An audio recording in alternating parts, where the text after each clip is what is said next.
Students, this is your civics textbook, and today we are going to begin with the first chapter in civics, that is on equality. In the 6th standard we have learned about unity in diversity and equality. Okay, then we had also learned about the key elements of the government. So this chapter is just you can say the advanced chapter in terms of the equality and the key elements of the government, etc., the working of the government.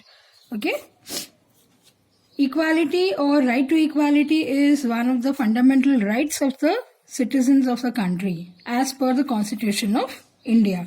Okay, and as India is a democratic country, the key elements of the democratic government are to include the people in participation, the resolution of conflict, and equality and justice. Okay, so democracy means for the people, of the people, and by the people. That means whatever is meant for the people, for the betterment of the people, of the people. That means with the participation of the people, and by the people means for the people, for all good of the people, the citizens of the country.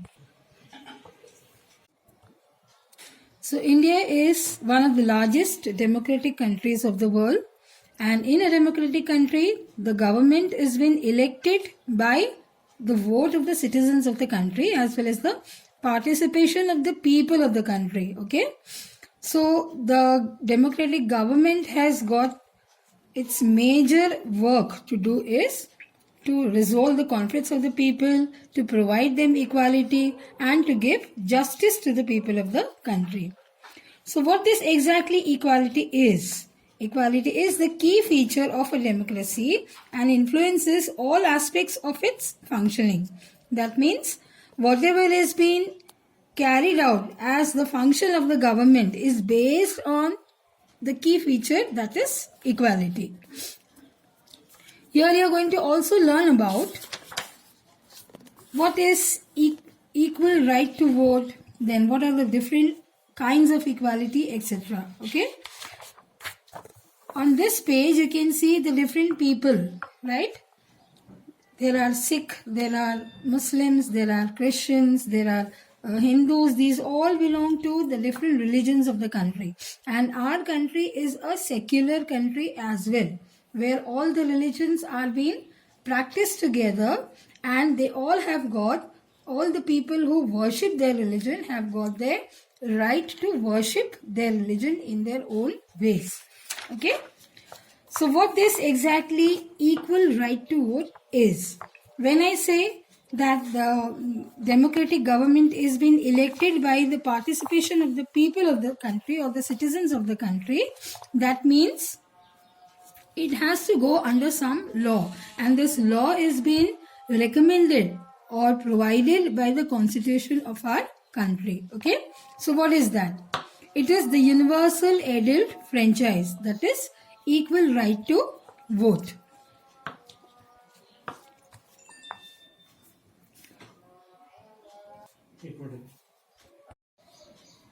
So universal adult franchise is the essential idea or the aspect of all democracies, and the idea of universal adult franchise is based on the idea of equality, because it states that every adult person of the country, whosoever has attained the age of 18 years, irrespective of their wealth and communities he or she belongs to, has one vote. That means he is regarded as a person who can give his vote. Okay, right? Why? Because he has turned to be an adult at the age of 18 years. No matter to which caste, creed, religion or sex he belongs to, or how much the person is rich or poor, all of them are equal in terms of the universal adult franchise, and this gives them the right to vote. Okay, so they all are treated as equal.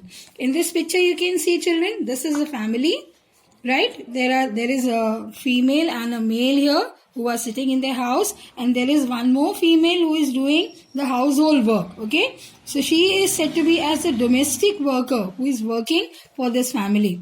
So she has also got the right to vote, as well as these two have got the right to vote. They all are equal in terms of casting their vote.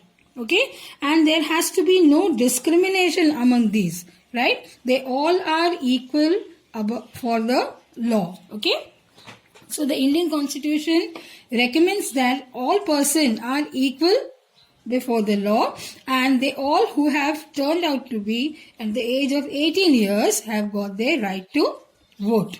Okay,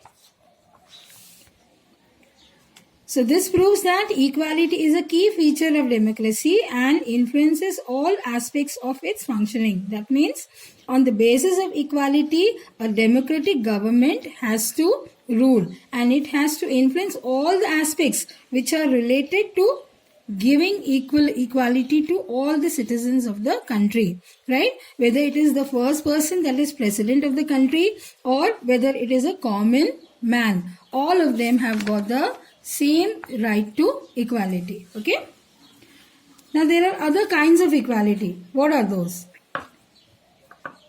In India, as I said, I gave you an example of the people, right? This lady who is a domestic worker is staying in a slum area, and these people are living in a proper residential house. Okay, so both of them are termed to be equal before the law.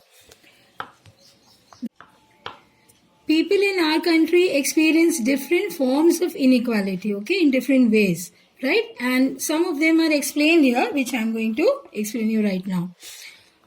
Some common people who work in the different activities or who work in different ways to earn their living face these forms of inequality. Okay, so say for example, through caste system, when we have to fill up a form or something like that, you must have also seen or experienced that there is a category which is given as whether the person belongs to the SC or the ST or the OBC category, or the person belongs to which religion. Okay, right? So these are some forms of inequalities. In the matrimonials also, in the newspaper you must have seen, there are different people who want to have their grooms or brides in terms of their particular religions. So the matrimonials also consider or have the classified such as this is for the Maharashtrian family, or this one is for the Tamil family, or this one is for the Malayali family, or this one is for the Christian family, right? So these are some other forms of equality, right? Inequality rather.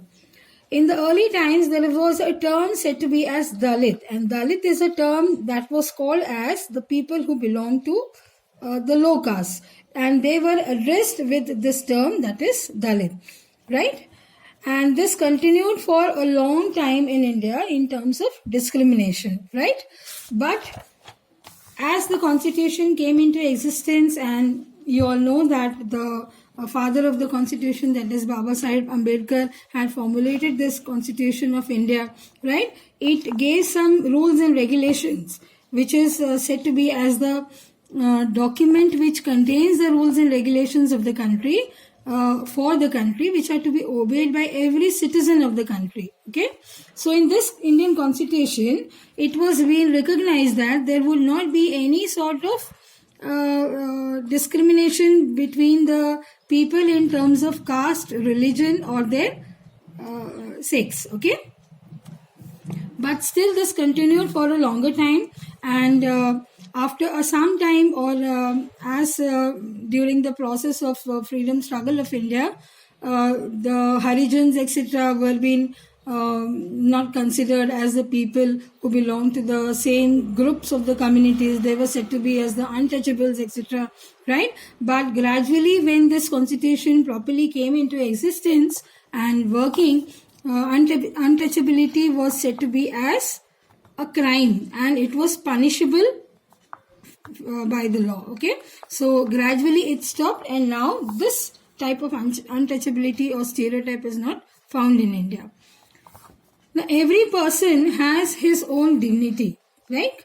And when the persons are treated unequally in terms of their dignity or their dignity is violated, this also becomes one part of inequality. So children, every person who is born with a particular religion which his family or he or she would practice in future, with the particular caste and so on. And also he or she is born with a different sex, whether it is a male or a female. But this should not be the term to discriminate the person, right? Every person has to respect the other's dignity. And what is this word dignity? This word dignity means self-respect of every person. We should respect the other person as the same as we want the respect for us from others. Okay? Here in this picture you can see that these two boys are the boys who are working as a boot polish wala, okay, and they are doing their work to earn their living because they don't have any other source of income, right? But the person who is getting their shoe polished by these should respect. It shows that this person who is polishing the shoes has got his self-respect, right? And the person who is getting the shoes polished has also got his first respect, right? So both of them have to respect each other for the work they are doing, okay? These children should not be discriminated in terms of the work they are doing. Their work is also respectful. This person who is getting the shoe polished by them is unable to polish his shoes himself. So he is getting it done by these. And these are freely available for him to polish his shoes. Okay. So altogether, as I said, whether it is the first person of the country, that is the president of the country, or whether it is a common man, all of them have their dignity, their respect, and the respect should be respected or given by each other to all of them. Okay, so this is how recognizing dignity also becomes at times a part of inequality. Okay, right? Enough for today. In the next class we are going to learn how this equality through the constitution is been recognized in our country, in a democratic country like ours, and then we'll be learning some other issues which are related to equality in terms of democracy. Okay.